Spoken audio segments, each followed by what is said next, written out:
परम पूज्य गुरुदेव की सत्ता शांति कुंज के कण कण में व्याप्त है। आइए सुने उनकी ही वाणी में यह दिव्य संदेश। ओम भूर्भुवः स्वः तत्सवितुर्वरेण्यं भर्गो देवस्य धीमहि धियो यो नः प्रचोदयात्। भगवान बुद्ध से उनके शिष्यों ने ये पूछा, मनुष्य इतना सार्थक और समर्थ होते हुए भी आखिर गिर क्यों पड़ता है, अधःपतित क्यों हो जाता है? भगवान बुद्ध ने एक तो घटना दिखाई और एक उदाहरण दिया। उन्होंने घटना ये दिखाई कि अपने कमंडल को पानी में फेंक दिया, कमंडल तैरने लगा। शिष्यों से पूछा, ये कमंडल डूबेगा तो नहीं? ये क्यों डूबेगा? ये डूबता थोड़ी है, कमंडल डूबने वाला नहीं है, ये तैरता रहेगा। भगवान बुद्ध ने दोबारा बुलाया, उसमें एक सुराख कर दिया पैने में, फिर उसको पानी में फेंक दिया। तो धीरे धीरे पानी उस कमंडल के भीतर भरने लगा और वो डूब गया। शिष्यों से पूछा, भाई अभी तुम कह रहे थे कि कमंडल डूबता नहीं है, ये तो डूब गया। तो शिष्य कहने लगे, महाराज जी आपने तो सुराख कर दिया इसके भीतर, सुराख कर देंगे तो डूबेगा नहीं। ठीक बात है। भगवान बुद्ध ने जवाब देते हुए शिष्यों से कहा, इंसान के भीतर सुराख हो जाए उसमें से पानी भरने लगेगा और वो डूब जाएगा। तो सुराख न हो तब तो न पानी भरेगा न वो डूबेगा। एक तो ये उदाहरण भगवान बुद्ध ने अपने शिष्यों को दिया। एक और भी कहा उन्होंने कहा, अगर तुम्हारे पास गाय हो और गाय बहुत दूध देने वाली हो, वो बहुत दूध देने वाली गाय का अगर दूध आप लोग दुहें, लेकिन जिस बर्तन में आप दुहें उसमें सुराख हो और छेद हो, तब फिर क्या होगा बताओ? शिष्यों ने कहा, महाराज जी वो दूध तो फिर इसमें चलने में रुकेगा थोड़ी। दोहनी में अगर सुराख है तो नीचे पानी में जमीन पर टपक जाएगा, कपड़े भी मैले हो जाएंगे और उसके हाथ में, ग्वाले के हाथ में कुछ भी नहीं लगेगा सिवाय थकान के। उंगलियों को बेचारा दबोचता रहा, थनों को दबाता रहा, गाय भी परेशान, ये भी परेशान। लेकिन दूध को जब पीने का वक्त आया तब ये मालूम पड़ा कि इसमें कुछ भी नहीं है, नीचे से बर्तन भर के पानी टपक गया। ये उदाहरण ये बताता है कि आदमी के जीवन में अगर बहुत सारे सुराख हों तो उनकी संपदाएं और उनकी विभूतियाँ, उनकी विशेषताएं सब खत्म हो जाएंगी, सब खत्म हो जाएंगी, फिर कुछ बचेगा ही नहीं। इसीलिए उन्नति की बात करना तो ठीक है, आदमी को वैभव उपार्जित करने तो ठीक है, लेकिन इसके साथ साथ में ये भुला मत दीजिए।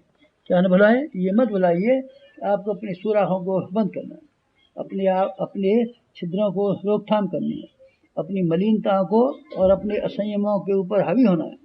तो क्या करें? मैंने बताया ना आपको, 4 बात करनी पड़ेंगी आपको।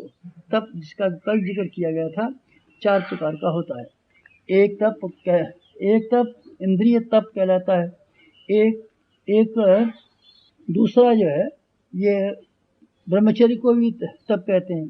तीसरा समय का संयम को तप कहा जाता है। चौथा धन के संयम को तप कहा जाता है और समय के संयम को तप कहा जाता है। विचारों के संयम को, विचारों का संयम 1, पैसे का संयम 2, समय का संयम 3 और इंद्रियों का संयम 4। तपस्या की 4 धारा है। आपको इन चारों धाराओं में से सबसे पहली धारा का यहाँ बुला करके अभ्यास कराया गया है। आपको जिह्वा इंद्रिय का अभ्यास कराया गया है। आपको जिह्वा को तपस्वी बनाया जा रहा है ताकि आप स्वाद के लिए भटकने वाली जिह्वा, जिसने कि आपके स्वास्थ्य को खराब कर दिया, आपके मन को खराब कर दिया, आप काबू में रख सकें और लगाम को लगा सकें। और आप घोड़े पर लगाम नहीं लगाएं तब, ऊँट की अगर नकेल नहीं लगाएं तब, आप बैल के नाक में रस्सी नहीं डालें तब, हाथी के ऊपर अंकुश नहीं लगाएं तब फिर आप समझ लेना ये जानवर आपके लिए बड़े खौफनाक साबित होंगे और आपको तहस नहस करेंगे। इसलिए इनको नियंत्रण करने के लिए ज़रूरी है। इंद्रियां हमारी हैं तो बहुत अच्छी, इनसे ही सब काम चलता है, लेकिन अगर इनको उच्छृंखल बनने दें, रोकथाम न करें, तपस्वी न बनाएं, संयमी न बनाएं, तो इंद्रियां आपको मुसीबत खड़ी कर देती हैं। जैसे आप खान पान के बारे में असंयम बरतते रहे, उसका परिणाम ये हुआ है कि पेट खराब हो गया। पेट खराब होने का परिणाम ये हो गया कि आपका स्वास्थ्य खराब हो गया। और स्वास्थ्य खराब होने के लिए दोष किसी को मत दीजिए। इस सृष्टि में जितने भी जानवर हैं इसमें से कोई बीमार नहीं पड़ता, मरते तो सब हैं, पर बीमार कहाँ पड़ते हैं? कबूतर बीमार पड़ते हैं? लोमड़ी खरगोश जो जंगल में उछलते हैं, कहीं बीमार पड़ते देखे आपने? कोई नहीं पड़ता। एक ही बेवकूफ़ जानवर है, इसका नाम है मनुष्य, यही बीमार पड़ता है। क्यों पड़ता है? सिर्फ एक वजह है इसकी बीमार पड़ने की, कि अपनी जीभ को इतना छुट्टल बना देता है कि वो अभक्ष खाती रहती है, ज़रूरत से ज़्यादा खाती रहती है, जो चीज़ें न खानी चाहिए वो खाती रहती है, पेट काम नहीं करता, पेट हजम नहीं कर सकता, मशीन ख़राब हो जाती है और शरीर भी कमज़ोर और बीमार पड़ जाता है। अगर आप जीभ पर काबू कर लें तब तो आप विश्वास रखिए आपका खोया हुआ स्वास्थ्य मिल जाए। अगर आप जीभ पर काबू कर लें तो आप जो दिन दिन कमज़ोर होते गए हैं या होते जाएंगे उससे आप निजात पा सकते हैं। इसी प्रकार से ये जो अपना मन है, मन भी इसी का है। अन्न से विकसित होते हुए अन्न से मांस बनता है, रक्त बनता है, हड्डियां बनती है, पर अंततः इससे अन्न से मन बन जाता है। अंतिम चरण जो अन्न का है वो मन है। जैसा खाएं अन्न वैसा बने मन, ये उक्ति 100% सही है। आप अभक्ष खाते रहिए, तमोगुणी चीज़ें खाते रहिए, मांस खाते रहिए, दूसरी घिनौनी चीज़ें खाते रहिए, फिर आप देखिए आपका मन कैसा चंचल हो जाता है। आप नशेबाज होइए और फिर देखिए कि आपको मन का स्थिर करना कैसे कठिन पड़ जाएगा। मन अपने आप में नहीं है, ईंधन नीचे डालते हैं तो पानी भगोने में उबाल आता है, नीचे ऊपर पानी में भगोना है मन, तो नीचे आप जैसे लकड़ी डालेंगे वैसे ही तो उबाल आएगा। पर आपने बराबर अभक्ष खाने का क्रम जारी रखा है तो आपका मन बराबर चंचल बना देगा, कभी ऐसा मौका नहीं होगा कि आप मन की स्थिरता रख पाएँ। इसलिए जीभ पर काबू पाइए, स्वाद इंद्रिय पर काबू पाइए। स्वाद पर आपने काबू पा लिया तो अपने मन के संभालने और शरीर की बीमारियों से मुकाबला करने में आप सफल हो जाएंगे। जीभ की बात चल पड़ी तो एक और जीभ का हिस्सा है। जीभ को 2 इंद्रियों में शुमारा गया है, एक इसको स्वाद इंद्रिय भी कहते हैं और एक इसको वाक इंद्रिय, वाणी इंद्रिय भी कहते हैं। वाणी पर संयम, वाणी पर अगर आपका संयम नहीं है, चाहे जिससे चाहे ऐसे शब्द बोलते हैं, कड़वे बोलते हैं, क्या बोलते हैं क्या नहीं बोलते हैं, इसका परिणाम क्या हुआ? इसका परिणाम बहुत खराब होगा। इसका परिणाम कभी अच्छा नहीं हो सकता।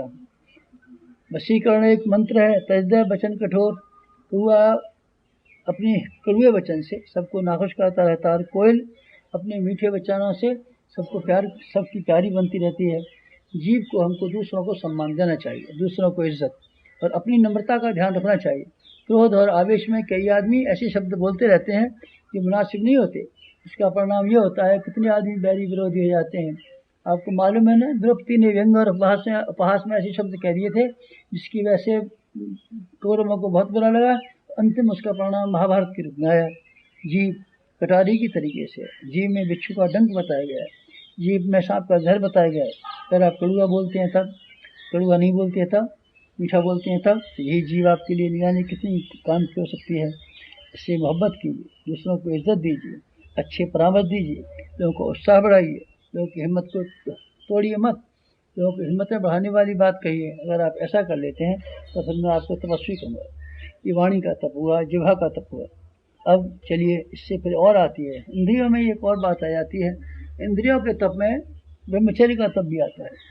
ऐसे तो इंद्रियां हैं 10, पर आप 10 के झंझट में मत पड़िए, 2 को ही मान लीजिए। एक जीव मुख्य है और दूसरी वाली कामेंद्रिय मुख्य है।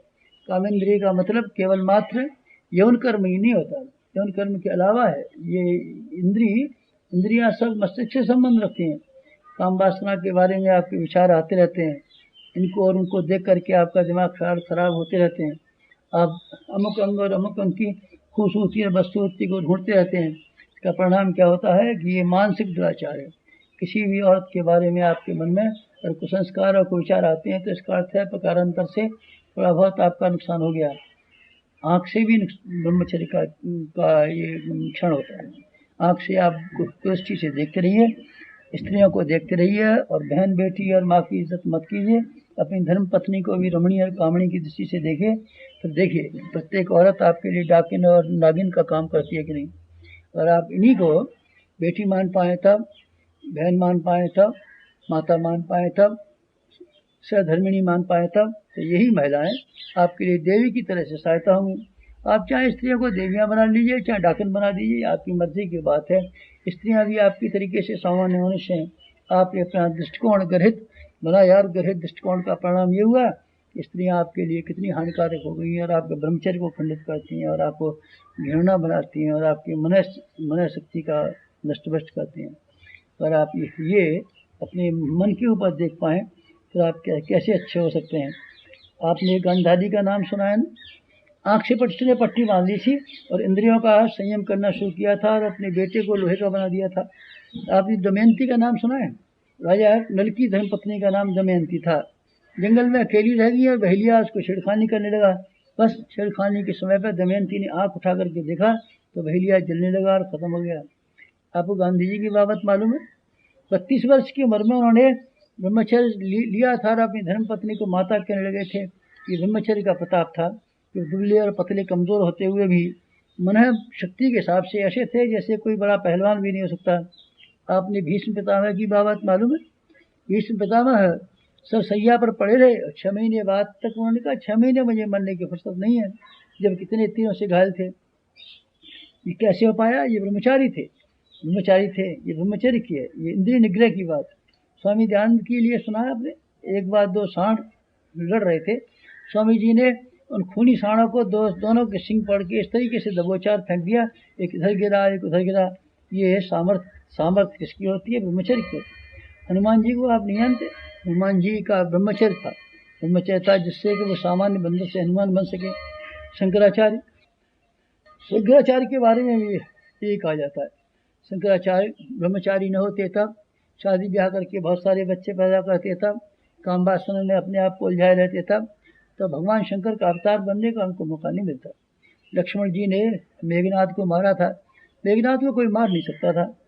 मेघनाथ को यह वरदान मिला हुआ था कि उसको केवल वही आदमी मार सकता है जिसने 14 वर्ष का ब्रह्मचर्य पालन किया हो। लक्ष्मण जी ने 14 वर्ष तक का ब्रह्मचर्य पालन किया था।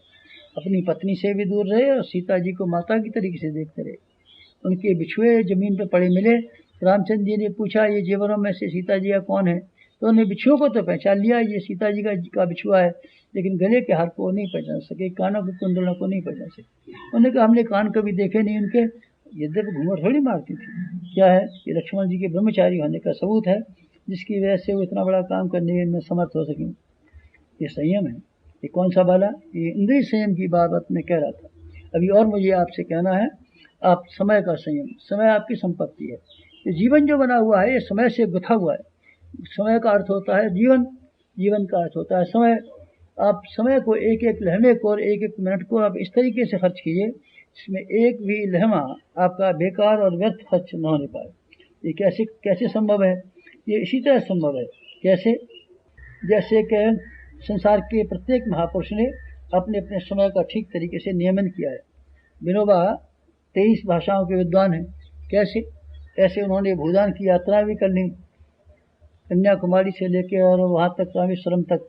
ये कैसे हुआ? ये बराबर समय का विभाजन करते रहे, अन्य भाषाओं को सीखते पढ़ते रहे। अब हम लिंकन जब सड़क पर निकलते थे तो लोग अपनी घड़ियों को सही करते थे।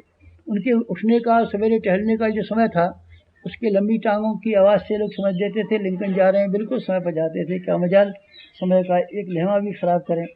ये क्या है? श्रम की शक्ति को, समय की शक्ति को आप समझते हो, मूल्य समझते हो, तो आप न जाने क्या से क्या कर सकते हैं। मनोयोग अगर आप लगाएं तब, मनोयोग लगाएं तो आपने देखा है ना, मन के साथ में परिश्रम करें तब। मन लगा करके परिश्रम करना, बिना मन के परिश्रम करने में जमीन आसमान का फर्क है। बिना मन के परिश्रम करने वाले का हर काम फुआ, हर काम खराब, हर काम बेकार, हर काम घटिया। और मन लगा के काम करने वाले का काम कैसा होता है आप देख सकते हैं ना। बया पक्षी होता है और एक एक तिनके को बीन के लाता है, उसकी लंबाई चौड़ाई नाप के लाता है, हिसाब से लाता है, मुठाई को देख के लाता है, और जहाँ लगाता है घोंसले में बड़ी सावधानी से और मनोयोग के साथ लगाता है। दूसरी ओर घोंसला बनाने वाला है कबूतर, उल्टी पुल्टी टेढ़ी तिरछी लकड़ी लगा ले आता है, जहाँ कितना रख लेता है और अपना घोंसला बना लेता है। हवा चलते ही आमतौर से घोंसले किसके कबूतर के ज़मीन पर गिरते हैं और बच्चे सब तबाह हो जाते हैं। इसीलिए अक्सर देखा गया है कबूतर किसी पुराने मकान में या कुएं में, खंडहर में, कुएं में घोंसला बनाते हैं ताकि हवा का झोंका उनके घोंसले बर्दाश्त कर सकें। लेकिन बया को एक परेशानी नहीं है। बया के बच्चे अपने घोंसले में बैठे रहते हैं और बड़ा मजा उड़ाते रहते हैं। क्या मजाल कि एक बूंद पानी की चली जाए। क्यों? उसने मन लगा करके घोंसला बनाया, बया पक्षी ने। यही बात आप हर बारे में देख सकते हैं। मन लगा करके काम करना, ये आदमी की ही सम्मान का प्रश्न होना चाहिए, ये प्रतिष्ठा का प्रश्न है। आदमी के बारे में अगर कोई आदमी कामचोर उसे कहे, हरामखोर कहे, तो समझिए ये बहुत बड़ी बेइज्जती है। समय का उपयोग, एक समय को बर्बाद मत कीजिए। विश्राम करें, भले से हर्ज नहीं है, लेकिन विश्राम ही टाइम पर होना चाहिए, समय पर होना चाहिए। आलसियों की तरीके से काम को इधर छोड़ दिया, उधर छोड़ दिया, आधा छोड़ दिया, अधूरा छोड़ दिया, आप ऐसे मत कीजिए, ऐसे मत कीजिए, समय को, संयम को पालिए। तीसरा वाला संयम है धन का संयम। पैसा भगवान ने आपको दिया है तो इसीलिए दिया नहीं है कि आप बेसिसले खर्च करें। आप कमाएं तो चाहें जितना, कमाने के ऊपर रोक नहीं है, लेकिन ईमानदारी से कमाएं और शराफत की तरीके से खर्च करें। बेसिसले का खर्च मत कीजिए। सादा जीवन उच्च विचार का सिद्धांत आपने सुना है ना। ये जो सादा जीवन जिएगा उच्च विचार उसी के हिस्से में आएंगे। इसका विलासी जीवन, खर्चीला जीवन, ठाटबाट का जीवन, दिखावे का जीवन जितना ज़्यादा होगा, उसके खर्च, पैसे के खर्चे और समय के खर्चे इतने ज़्यादा हो जाएंगे कि उससे ही कुछ न बेचारे के पास समय बच सकता है, न पैसा बच सकता है। खर्चीली ज़िंदगी, विलासी ज़िंदगी, फिर खर्चियों से भरी हुई ज़िंदगी, ठाटबाट से बनी हुई ज़िंदगी, ना, ये नहीं। आप अपने पैसे को उसमें मत खर्च कीजिए, समय को भी मत खर्च कीजिए। आप अपनी किफ़ायत शादी का जीवन जिए। संत का जीवन वो है जिसमें कि औसत भारतीय का स्तर को माना जाता है। औसत भारतीय का स्तर जो है, आप अपने खर्चे का हिसाब उसी हिसाब से रखिए। आप इसी मुल्क के निवासी हैं ना।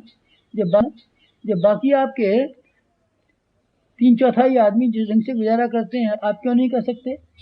ईश्वरचंद्र विद्यासागर ही करते थे। उनको 500 रुपये की आमदनी थी, 50 रुपये में अपना गुजारा करते थे और 450 रुपये महीना बच्चों के लिए, विद्यार्थियों की छात्रवृत्ति और दूसरे कामों के लिए खर्च कर सकते थे। आप क्यों नहीं कर सकेंगे? किफ़ायत से रहिए, कम खर्च में रहिए। ये मत कहिए कि जो आदमी खर्चीली ज़िंदगी जीते हैं वो कोई शक्तिशाली हो जाते हैं, बुद्धिमान हो जाते हैं, मजबूत हो जाते हैं। आप बेकार बात मत कहिए।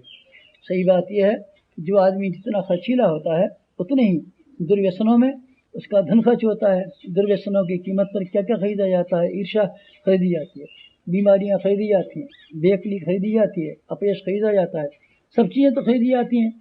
आप नशे को नहीं समझ, आप फिर पैसा फालतू है, खर्च करेंगे तो नशे जैसी चीज़ों में खर्च करेंगे। नशे जैसी चीज़ों में खर्च करेंगे तब अपनी सेहत गंवा देंगे, तब आप अपनी अकल गंवा देंगे, फिर अपनी औलाद गंवा देंगे, फिर आप अपनी इज्जत गंवा देंगे, और आप सब कुछ गंवा देंगे। ये कैसे हो सकता है? ये फिजूल खर्ची की बात है। पैसा फिजूल खर्ची में खर्च होगा तो और कहाँ जाएगा बताइए ना। इसलिए आप पैसे के बारे में हमेशा किफ़ायत से काम लीजिए। आदमी होशियार है, समझदार है कि बेअकल है, इसकी पहचान सिर्फ एक है कि वो खर्च कैसे करता है। कमाने में तो बेवकूफ़ भी कमा लेते हैं। सट्टा मिल जाए तब, लॉटरी खुल जाए तब, ज़मीन में गड़ा हुआ धन मिल जाए तब, और कोई बाप बहुत सारा धन दे के मर जाए तब, तो बेवकूफ़ आदमी भी धन मांग सकता है। लेकिन समझदारी की परख एक है कि उसने खर्च कैसे किया। खर्च करना बहुत समझदारी का काम है। आप फिजूल खर्ची करेंगे, अपने चरित्र को गंवा बैठेंगे। फिजूल खर्ची करेंगे, अपने घर और औलाद के लिए ऐसी परंपरा छोड़ के जाएंगे जिससे कि वह तबाह हो जाए। इसलिए आप खर्चीली ज़िंदगी नहीं जिए। ईमानदार आदमी अपने मित्र बेई हो सकता है। ये फिजूल खर्च है, उसको बेईमानी करनी पड़ेगी। फालतू पैसा लाएगा कहाँ से? रिश्वत लेनी पड़ेगी, चोरी करनी पड़ेगी, वो काम करना पड़ेगा। लेकिन जो आदमी किफ़ायतशार है वो आसानी से ईमानदारी की ज़िंदगी जी पाएगा। ये तीसरा वाला तप, तीसरा वाला संयम हुआ। चौथा वाला एक और तप है, उसको भी अगर आप करने लगें तो आपका यहाँ यहाँ कल्प साधना सत्र में आकर के उपासना करना सच्चे अर्थों में सार्थक हो जाएगा। चौथा वाला तप विचार संयम। विचार संयम, विचारों को भटकने मत दीजिए। विचार भी शक्ति आप समझते नहीं हैं। पैसे को शक्ति समझते हैं, स्वयं को शक्ति समझते हैं, पर विचारों को नहीं समझते। विचार असल में सबसे बड़ी शक्ति है। विचारों का अपव्यय मत होने दीजिए। विचारों को आवारा कुत्ते की तरीके से मत घूमने दीजिए। विचारों को एक दिशा में लगाइए। विचारों को वैसे लगाइए जैसे बंदूक की नली में कारतूस लगा करके एक दिशा में छोड़ते हैं तो कोई निशाना पे लगता है। बारूद को फैला दें तब तो सब अस्त व्यस्त हो जाएगा। अर्जुन का आपने सुना नहीं है? अर्जुन एक तरीके से एक ही मछली का एक हिस्सा कोई देखता था, इसलिए उसने निशाना लगाना संभव हो सका। और वो चारों ओर देखता, जो और दूसरे राजकुमार थे जो मछली का सिर पैर वगैरह देखते थे, उनको निशाना नहीं लगा।